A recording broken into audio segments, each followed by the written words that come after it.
bali magla-line up kami ng TRO. Kung balas at saka di balas.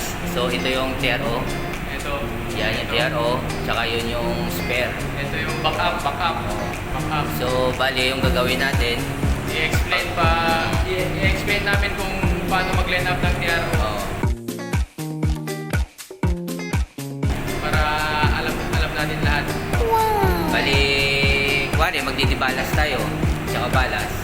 Dito, yung bubuksan mo, turo mo. Ang una pag i-line up natin yung TRO, bubuksan natin to. O, yung maliit. Itong maliit na yan. balbula. Yan. Ito. Tapos lahat ng balbula dito, bukas na lahat yan. O, naka-line up yan Naka-line up lahat. na yan. O, Except tong fresh water. ito yung fresh water supply. Ang close. Ito lang naka-close. Lahat naka-open na. Ito lahat ng mga balbula. Tapos may bubuksan tayo dun sa taas. Sa taas. O, Na isa na balbula, tapos sa baba.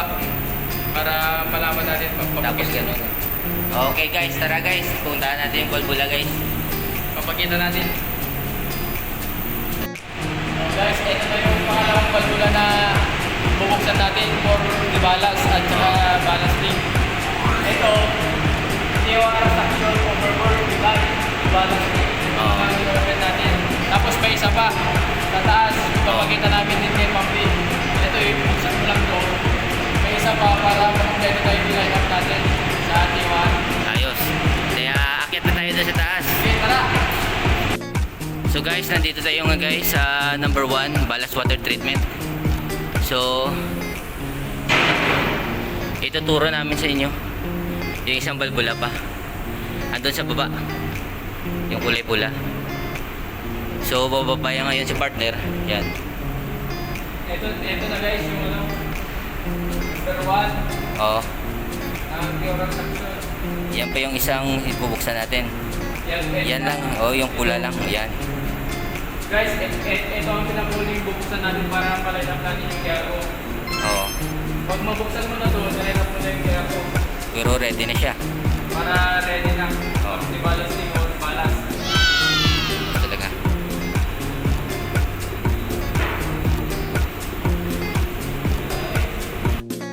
So guys, ayun guys, na-line up na natin yung TRO para sa ballasting at saka ballasting. Yun lang yung mga tinuro ng partner ko.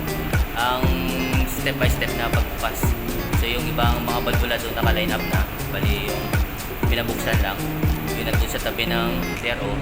Dito doon sa pinakababa. Para sa, at saka dito sa may taas. Sa dito yan sa empty telos yan. Yan. So, Ito ang pamalakasan namin na Pampi. tapos, so yun na. So, huwag nyo kalimutan mag-subscribe at saka hit yung notification bell para updated kayo sa susunod namin na upload. So, maraming salamat sa panonood. Bye-bye!